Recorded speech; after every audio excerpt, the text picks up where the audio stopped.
Hello, in this video I want to show you how to enable or disable airplane mode in Lenovo Ideapad 3E Slim.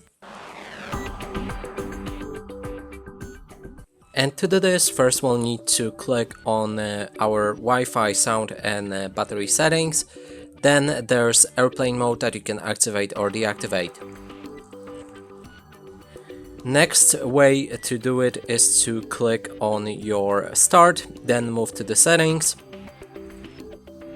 Inside, select network and internet, then there's airplane mode that you can also activate or deactivate.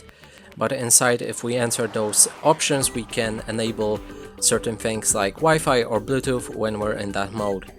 And the last way to do it is to click on F8 on your keyboard, and this should also activate airplane mode on your device. And that's it for this video. Hope you like it. Please consider subscribing to our channel, leave a like and a comment below.